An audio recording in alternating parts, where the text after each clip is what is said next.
Amén, gracias a Dios por su palabra, porque es viva y es eficaz y creemos que Dios tiene algo para hablarnos en este día.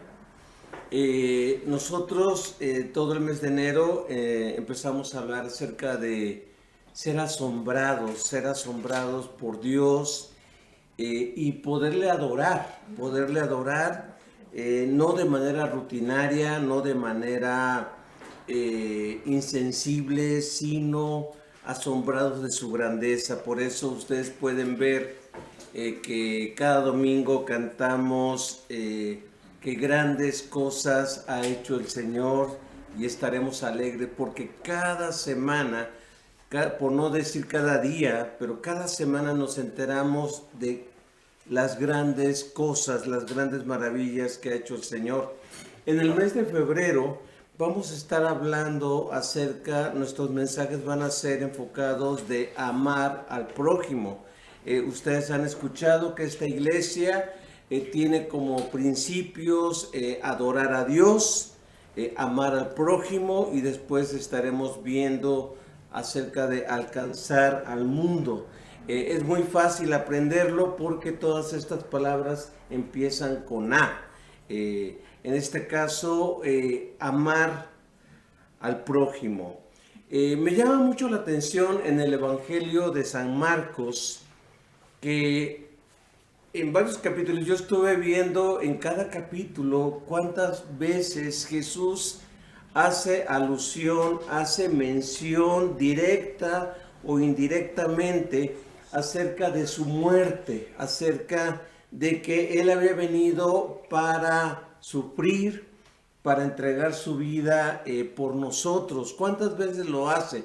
Lo hace varias veces en el Evangelio de Marcos, pero específicamente yo quisiera mencionar que seguido en el capítulo 8 podemos ver que Jesús habla de su muerte y habla de sus sufrimientos, pero me llama mucho la atención que así como Jesús habla de su muerte, de sus sufrimientos a favor de nosotros, sus discípulos como que no escuchan eso.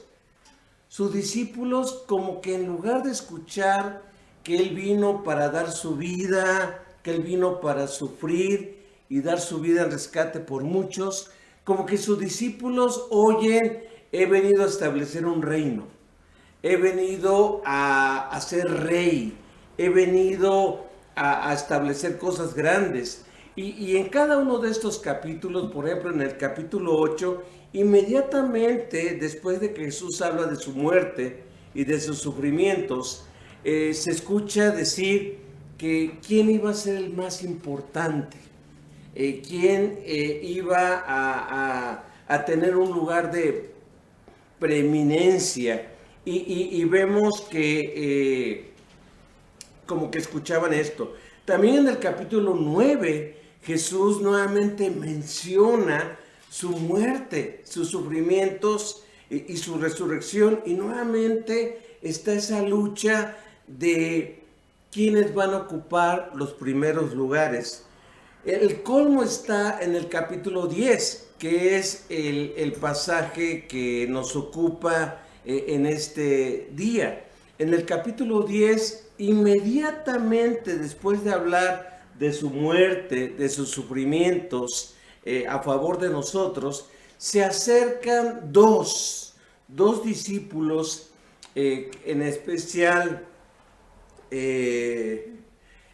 Santiago y Juan, o Jacobo y Juan, y le hacen esta intrépida petición: Señor, cuando establezcas tu reino, cuando vengas en tu reino, queremos que nos hagas un favor. Irene me preguntó si era hagas, así como tuteando, como de mucha confianza al Señor Jesucristo, o era queremos que nos haga un favor.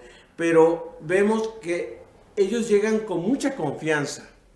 Ellos llegan diciendo, queremos que nos hagas, queremos pedirte esto. Hay otro evangelio, no recuerdo si es Mateo, donde dice que la mamá de ellos, con Santiago y con Jacobo y Juan le pide a Jesús lugares de preeminencia en su reino.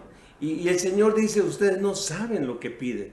Algunos comentaristas dicen que probablemente era tal la confianza porque tenían parentesco con Jesús. Al parecer, la mamá de Jacobo y Juan era hermana de María, la mamá de Jesús. Unos apoyan esto, otros no lo apoyan, pero vemos aquí que en cada una de estas ocasiones que el Señor menciona su muerte y sus sufrimientos, hay discípulos que más que pensar en entrega, más que pensar en amar, más que pensar en darse, más que pensar en sufrir, están pensando en grandeza, están pensando en reino, están pensando en poder. Y yo pienso que sus ojos estaban velados, pero también su corazón. Cuando tú antepones tus intereses, tus preferencias, tus deseos al deseo de Jesús, pues no escuchamos adecuadamente, no escuchamos correctamente la voz de Dios o interpretamos de una manera equivocada su palabra. Y es interesante que decimos, hermanos, amigos, familia, necesitamos servir a Dios, amar al prójimo. Sí, que sirva aquel, que sirva este otro.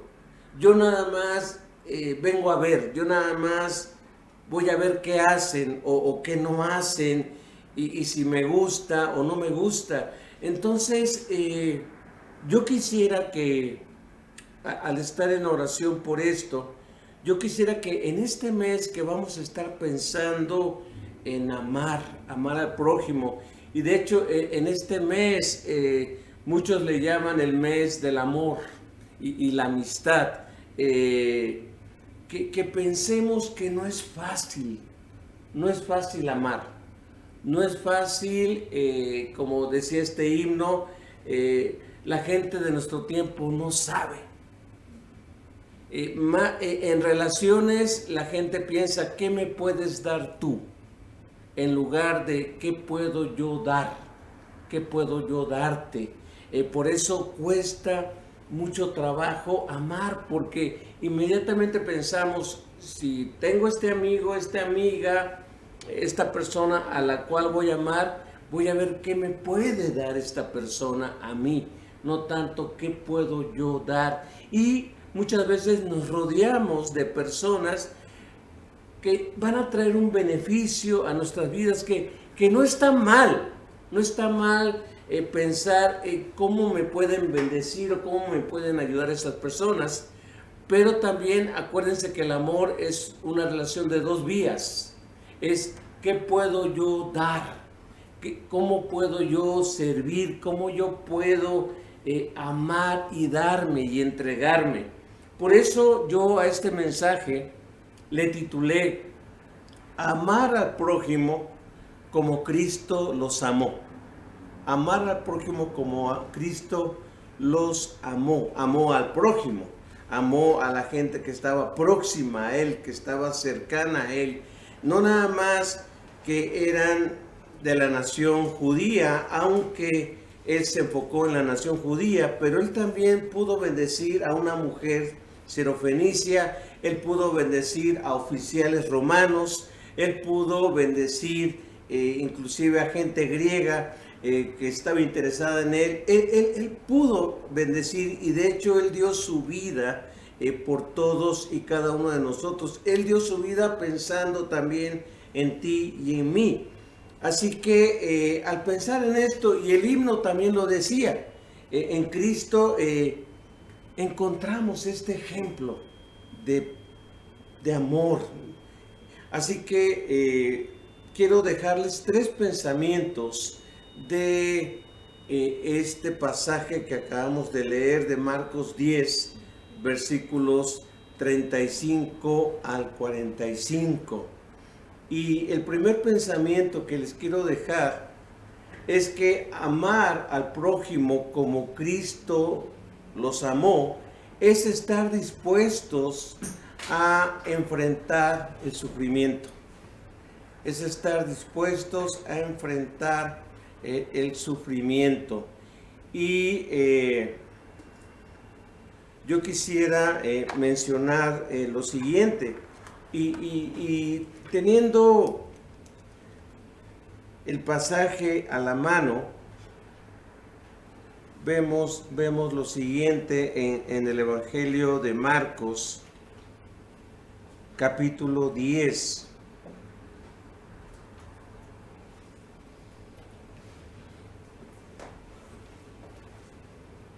Vemos que después de que se acercan estos hijos de Zebedeo, Jacobo y Juan, o Santiago y Juan,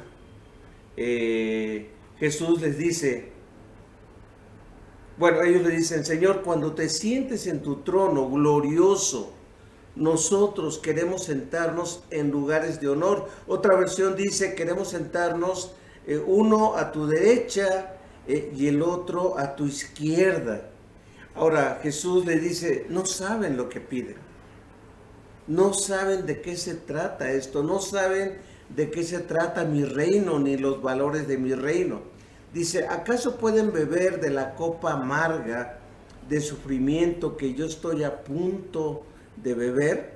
¿Acaso pueden ser bautizados con el bautismo de sufrimiento con el cual yo tengo que ser bautizado? Y ellos responden de una manera muy ligera, claro que sí, contestaron ellos, podemos. No se imaginaban de qué se trataba esto, de qué se trataba el ministerio, de qué se trataba la misión del Señor. Y dice, es cierto, beberán de mi copa amarga y serán bautizados con mi bautismo de sufrimiento, pero no me corresponde a mí decir quién se sentará a mi derecha o a mi izquierda, porque Dios preparó esos lugares para quien Él ha escogido. Así que Jesús desvía su vista de los lugares gloriosos, desvía la vista de Santiago y de Juan de esos lugares de honor, de estar a su derecha y a su izquierda, y Jesús se enfoca en lo que es amar al prójimo. ¿Qué implica amar al prójimo? Implica sufrir. Jesús, dice la Biblia, que tanto nos amó Dios que ha dado. Y repito, no me canso de decir esto, la palabra ha dado a su Hijo unigénito no significa meramente que ha entregado, sino que habla de ha entregado a muerte, ha entregado a sacrificio, ha entregado para que viniera y diera su vida por nosotros. Eso es dar, eso es entregar. Y la idea aquí es que cuando uno ama al prójimo, uno se da, o uno se debe dar, y uno se debe de entregar. Ahora, tal vez tú digas, ¿qué tiene que ver o qué relación hay entre amar al prójimo y sufrimiento? O sea, ¿por qué tiene que ser esto? ¿Por qué tiene que ser sufrido esto? Porque muchas veces el prójimo, sea familiar, sea amistad, sea conocido o inclusive en la misma iglesia, nos van a fallar. Somos humanos y las personas que amamos nos van a fallar o no van a cumplir las expectativas, lo que esperamos de ellos. Va a haber personas que tristemente nos van a decepcionar o no van a estar cuando los necesitemos. Y tal vez tú digas, ¿por qué si yo siempre estoy cuando él o ella me necesita? ¿Por qué ella o él no está cuando yo lo necesito o cuando yo la necesito? El amar implica el riesgo de sufrir, porque vivimos, repito, en un mundo caído, y en este mundo caído la gente nos va a fallar. Algo más negativo, algo más peor, algo peor en este aspecto sería que la gente nos va a defraudar. Hay gente que amamos que nos van a defraudar. Hay gente que amamos que nos van a engañar o nos van a mentir. Hay gente que amamos que, como en el caso del Señor Jesucristo, nos van a dejar solos en los momentos de mayor necesidad. O peor aún, nos van a traicionar. Gente que amamos, que nos van a dar la espalda o nos van a traicionar, como experimentó el mismo Señor Jesucristo. Por eso, cuando hablamos de amar, las personas lo analizan muy bien, lo meditan muy bien, lo piensan muy bien, porque dicen, bueno, si amo me tengo que entregar, si amo voy a perder mi privacidad, si amo voy a tener que involucrarme o voy a tener que hacer un compromiso. El amar implica compromiso también. Entonces va a significar mi tiempo, va a significar mis gustos, va a significar mis cosas. Es duro.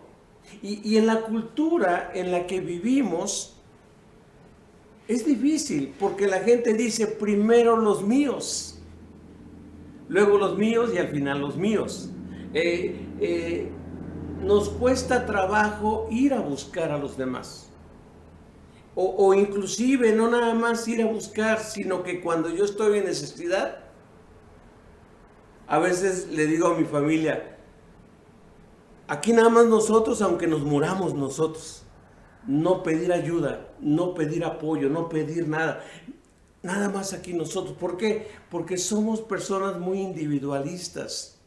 Somos personas muchas veces muy cerradas, que tenemos que pedirle al Espíritu Santo que Él rompa esas creencias, esos patrones, esos modelos que heredamos de nuestros padres o de nuestros abuelos. Para mí era muy doloroso cuando llegaba una visita a la casa. De repente yo veía que mi papá se iba a la parte del fondo de la casa, ¿no? Ahí por la cocina, y de repente agarraba una escoba y se ponía a bailar con la escoba, ¿no? Y yo era un niño y yo le decía, papá, ¿por qué hiciste eso? Dice, para que se vayan. Quiero que se vayan, no quiero que estén aquí. Y eso que hiciste con la escoba, que dice, eso me lo enseñaron mis papás, que yo haciendo estas cosas con la escoba, las visitas se van. Entonces, era tremendo, porque yo tenía amigos y yo no los podía invitar a mi casa. Yo tenía amistades y yo decía, no, van a pasar un mal rato, una mala cara o cosas así.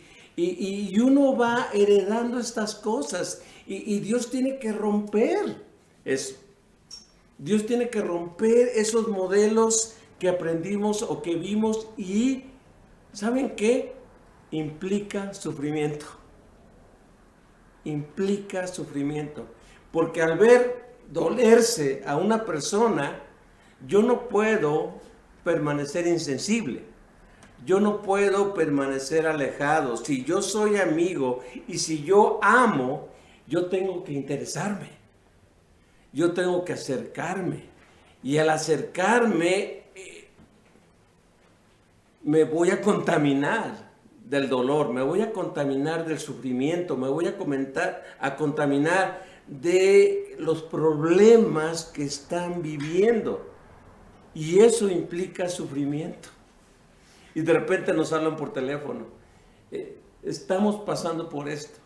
Pueden venir, pueden recibirnos en su casa, pueden vernos.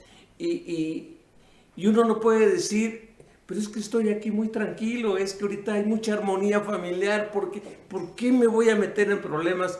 Porque para eso nos llamó Dios. Y no nada más estoy hablando de mi familia como pastor.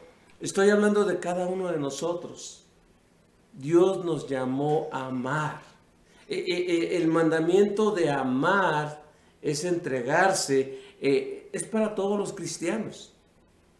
Y repito, implica sufrimiento. El amor de Dios, el amor de Jesucristo por nosotros, significó muerte, significó rechazo, significó desprecio, significó burla.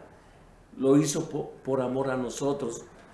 Gracias a Dios nosotros no tenemos que pasar necesariamente por lo que pasó el Señor Jesucristo, pero dice el Señor Jesucristo, el que ama su vida la perderá, pero el que pierde su vida por causa de mí la hallará. El perder la vida significa negarte, y negarte muchas veces implica también sufrimiento.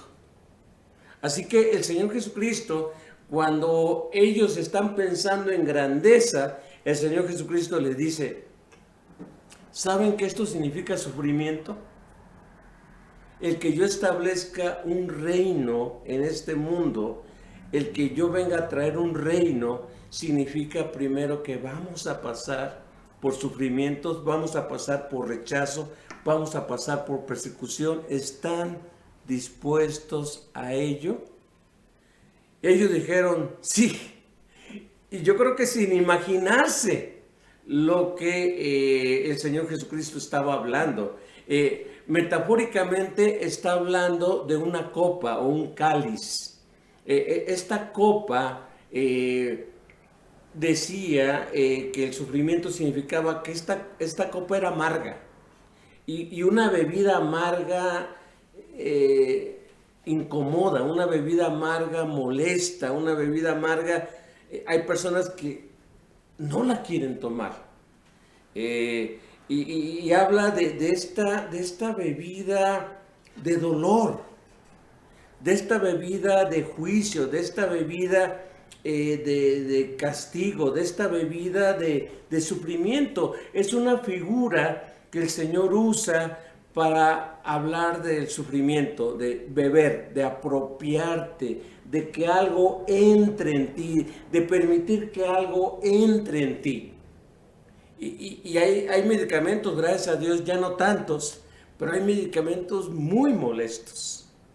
Hay exámenes que uno tiene que hacer, que la noche anterior uno tiene que estar tomando y tomando ese medicamento para prepararnos para ese examen. Yo el día 14 me voy a hacer un CT scan de mis riñones y todo eso, y me van a dar una bebida antes para algo así como hacer contraste, de que vean por dentro. Y me dicen que esa bebida no es muy rica, no es muy agradable, pero la tengo que tomar, la tengo que tomar. Yo recuerdo de niños nos daban el famoso emulsión de Scott. Recuerdan que todos los papás de la generación anterior decían, tienes que tomar tu emulsión de Scott, que era un aceite, era un aceite de pescado. Y que eso te iba a dar fuerza, te iba a dar poder. Y todos los niños que fuimos niños en aquellas épocas, todos tomábamos nuestra emulsión de Scott, ya di la marca, ¿no? Porque todavía existe, ¿verdad? Todavía existe eso. Entonces, habla de apropiarnos de algo que va a producir dolor, que va a producir sufrimiento. Y también habla de bautismo. La palabra bautizo es sumergir, meter dentro de. Y está hablando de que vamos a ser sumergidos en un ambiente de rechazo, en un ambiente de sufrimiento, en un ambiente de corrupción y de maldad. Y vemos que el primer apóstol que sufrió la muerte fue Santiago, uno de los que estaba allí. Y curiosamente Juan sufrió el exilio, que lo expulsaran y lo mandaran a una isla. Anteriormente quisieron matarlo y lo metieron en un recipiente inmenso de aceite hirviendo, lo metieron y no le pasó nada. O sea, Juan salió bien brillante por el aceite y dijeron, ¿qué hacemos con este hombre? Pues aislémoslo, que no tenga contacto con la gente. Y lo mandaron a la isla de Patmos y ahí pasó sus últimos años.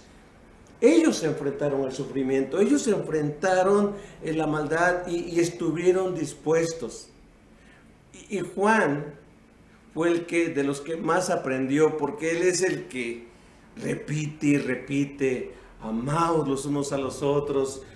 Otra vez les digo, ámense, un nuevo mandamiento les doy, ámense los unos a los otros. Juan captó esto y esto significa sufrimiento. La pregunta que surge aquí es, ¿estamos dispuestos a amar al prójimo así? ¿Estamos dispuestos a amar aunque nos desprecien? ¿Estamos dispuestos a amar aunque no nos correspondan? ¿Estamos dispuestos a amar y a que nos den la espalda? ¿Estamos dispuestos a amar y que después esas personas desaparezcan y ni te den las gracias, ni te hablen, ni les preocupe lo que estás viviendo? ¿Estamos dispuestos a ello? Porque eso es lo que vamos a vivir. Y eso es lo que muchos de nosotros, si yo le preguntara, hemos vivido. Te has entregado, has dado y has recibido como correspondencia indiferencia, o en su momento el olvido de personas a las que tú has bendecido. Así que estemos dispuestos. En segundo lugar, otra cosa no muy agradable tampoco, pero amar al prójimo es estar dispuestos a servir. Ahí me equivoqué, puse servir, pero es servir en vez de ser servidos. Tenemos que estar, y la idea de estar dispuestos es porque por nuestro ego, por nuestra manera de ser, es más fácil que nos sirvan a nosotros servir. O sea, es más agradable que la gente nos sirva a que nosotros podamos en un momento dado servir. Vean lo que dice, pues en este caso, Marcos capítulo 10 del 41 al 44. Marcos 10 del 41 al 44 dice así: cuando los otros 10, muchos dicen que esta plática se divide en dos partes. Esta es la segunda parte. Cuando los otros 10 oyeron lo que Santiago y Juan habían pedido, se indignaron. Así que Jesús los reunió a todos y les dijo: vean, no es la única vez, pueden ustedes leer Marcos 8, Marcos 9, Marcos 10. Dice: ustedes saben que los gobernantes, los que están en lugares de poder y de influencia de este mundo, tratan a su pueblo con prepotencia. Ese es el estilo. Esto no nada más pasa en estos tiempos, pasaba en aquellos tiempos con prepotencia, y los funcionarios hacen alarde de su autoridad frente a los súbditos. Hay una versión que dice que estas personas les gusta que les llaman benefactores. Son benefactores de los demás. Uno dice, esto es una burla, ¿no? Pero había gobernantes que decían: quiero que me pongan benefactor. Pero benefactor es alguien que beneficia, es alguien que ayuda, es alguien que sirve. Y uno dice: ¿en qué es benefactor? ¿En qué me benefició a mí? ¿En qué me ayudó a mí? Sin embargo, a ellos les gustaba que se les dijera benefactor. Dice, ellos así tratan a sus súbditos, es decir, a los que están abajo de ellos. Dice, pero entre ustedes será diferente. Nuevamente, esto era una lección para Santiago y Juan, pero Jesús dice, para ustedes 10 también, el resto del grupo. El que quiera ser líder entre ustedes deberá ser sirviente. Y el que quiera ser el primero entre ustedes deberá ser esclavo, dulos, de los demás. Nuevamente, está el amar al prójimo implica servirlo. Y servirlo, como también lo dice el himno, ¿no? Sin que tú esperes algo para ti.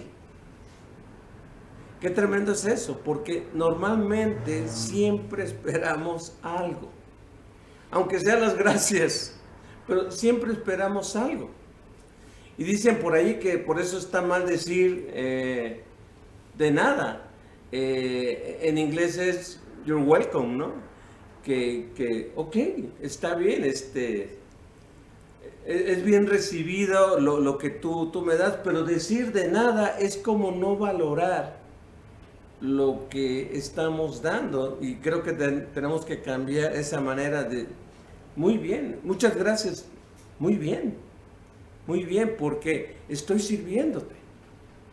Nos estamos sirviendo, nos debemos de servir unos a otros. Jesucristo dijo eso. Amar significa servicio. Yo sé que en algunos papás es amar es igual a tiempo. ¿Qué tanto tiempo le dedicamos a los hijos? Pero amar es también servicio. Y yo le agradezco al Señor porque aquí en el remanente hemos visto hermanos que Dios los ha movido a servir, que están dispuestos a servir, y eso a mí me llena mucho de gozo. Pero ¿saben qué? El servicio es algo sobrenatural, porque no es algo que surja nada más así, de manera natural. El Espíritu Santo tiene que trabajar en nosotros para ayudarnos a servir, a servirnos a los demás, a servir a los demás. Jesucristo para eso vino, para servir en ese aspecto. Así que cuando pensemos en amar al prójimo, pensemos a quién puedo yo servir. No quién me puede servir a mí, sino a quién puedo yo servir. Y en un momento dado orar y decir: Señor, ¿cómo me quieres usar tú en tu servicio? ¿Cómo me quieres usar? Muéstrame, hay tantas maneras.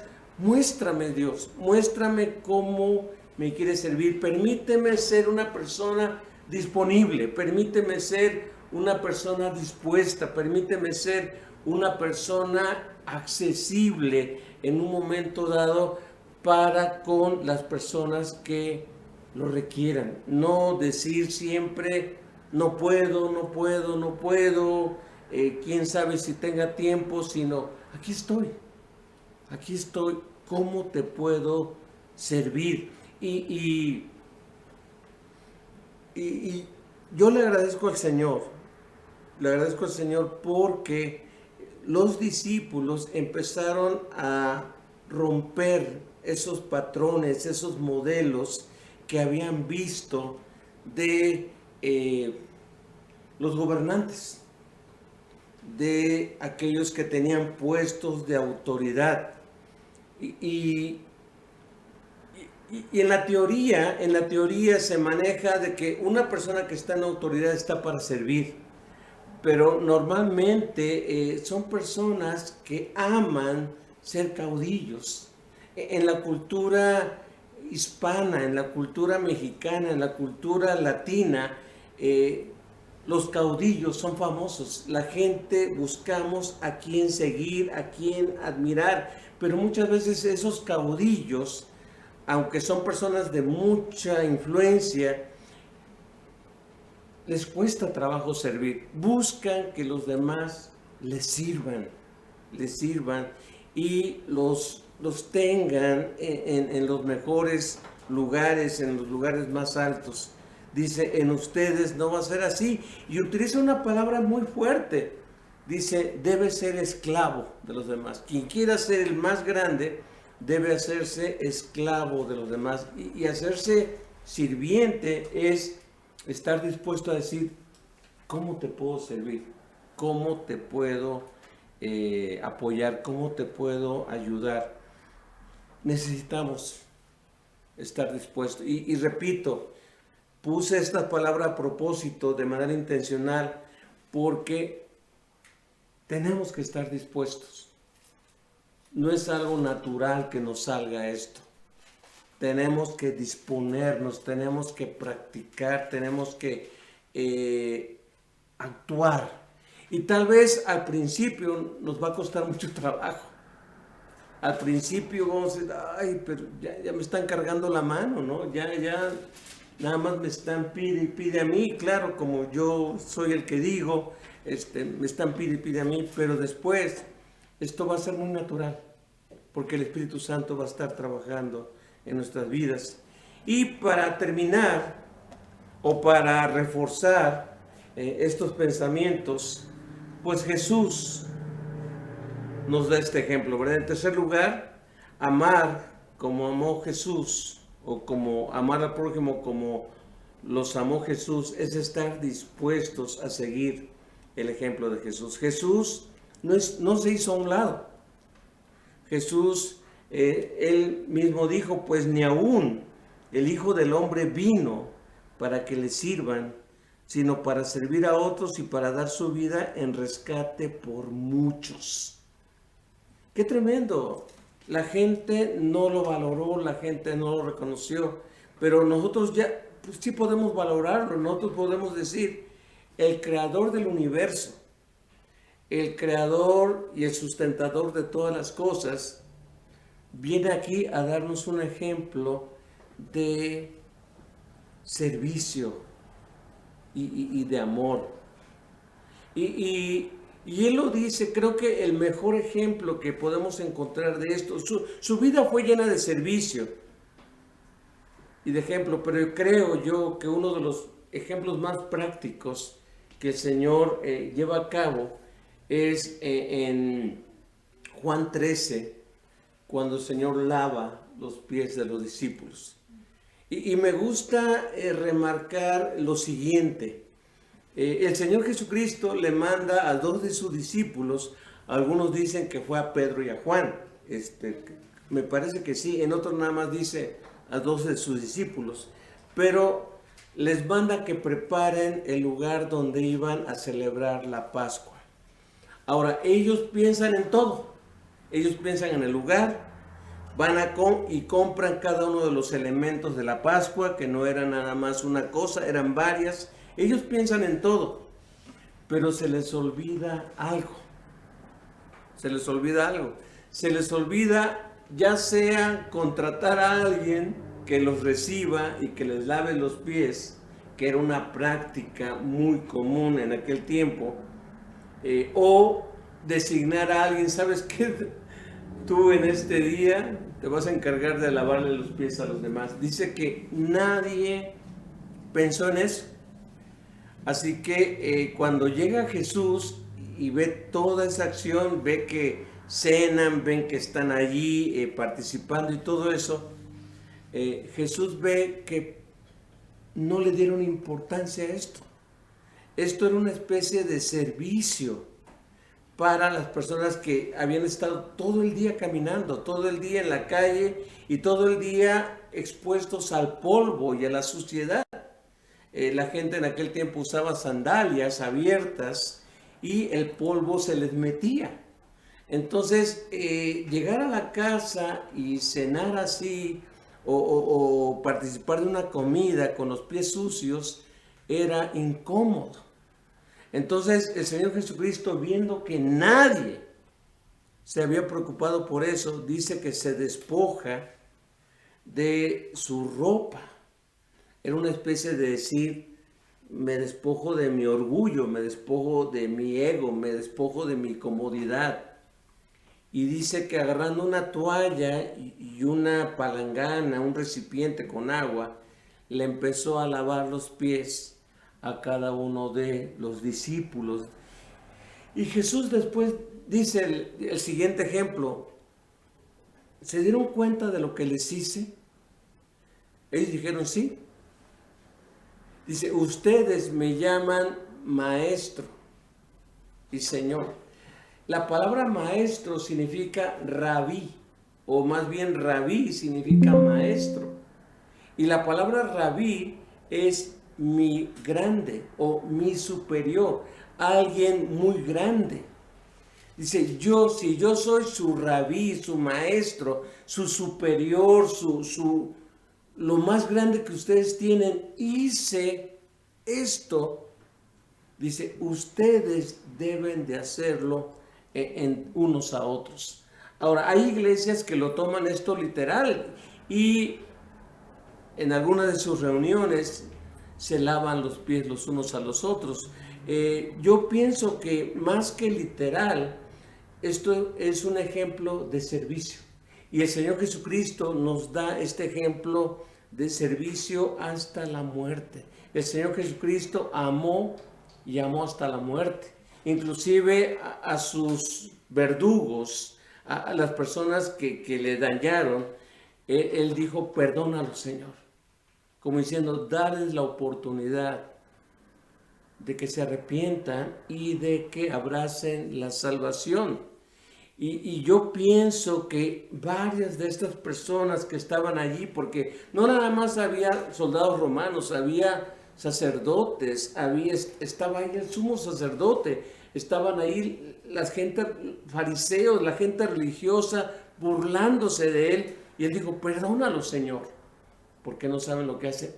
Más adelante en Hechos, dice que cuando Pedro predicó y los discípulos predicaban las buenas noticias, dice, varios sacerdotes de los judíos, varios seguidores de la ley judía, dice que abrazaron la salvación también y se empezaron a unir a la iglesia. Eso es amar hasta el final.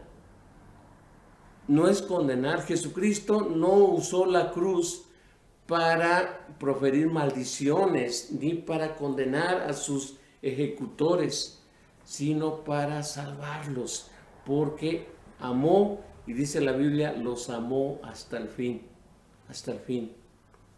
Conclusión. Yo digo lo siguiente, a nadie le gusta practicar el amor con el prójimo. Y repito, porque nos exponemos a la indiferencia, a que no nos corresponda. Nosotros nos damos, pero la gente no nos puede tomar, o no nos va a tomar en serio, o algunos no nos van a tomar en serio. A que nos rechacen, a que nos traicionen. Yo desde hace meses estoy invitando a ciertas personas, y las personas nada más se me quedan viendo. Dice, ajá. Y hay personas que me dicen, ¿sabe qué? No me lo va a creer, pero tengo semanas sintiéndome mal. Digo, ok. Y dice, pero me hago la prueba y salgo negativo. Dice, pero tengo semanas y no los quiero exponer a ustedes a venir. No me canso. Los voy a seguir invitando. Les voy a seguir animando. Porque sé que son personas que necesitan de Cristo. E implica rechazo, implica indiferencia, implica que nos mientan, implica que sea un tiempo perdido, tal vez. Pero en Cristo y por amor que lo hacemos, no es un tiempo perdido. Es un tiempo en el cual podemos bendecir a personas que lo necesitan. Dios nos llama a luchar en su nombre. Tenemos que practicar este mandamiento. Ahora más que nunca, ahora que hay tanto coraje, tanto odio, tanto rechazo, tanto resentimiento, ahorita que ya la gente nada más busca cualquier razón para pelear, en nosotros, en ti y en mí, está el obedecer al Señor. Vamos a orar, vamos a orar.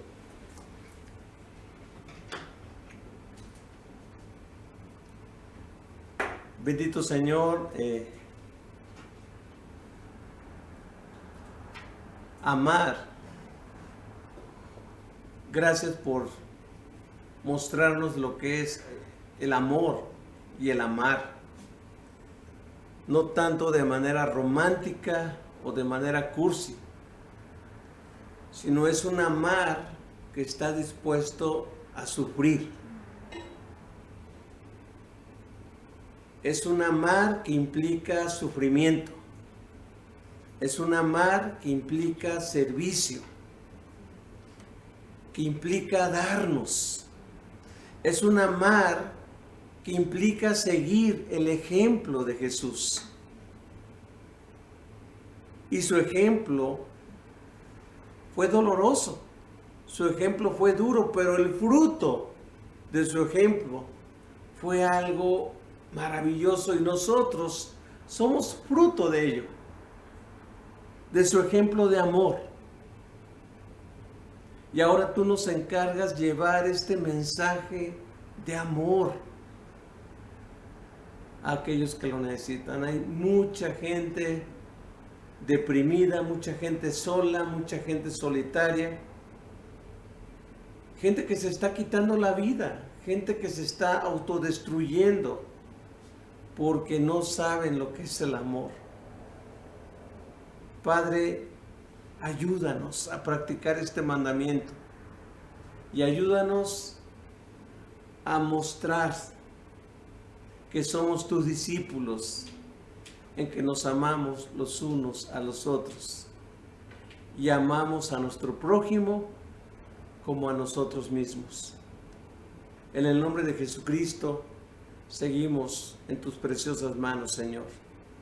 Gracias, permítenos, Señor, donde el comercio, la gente empieza a adornar, empieza a promover lo que es el amor y la amistad.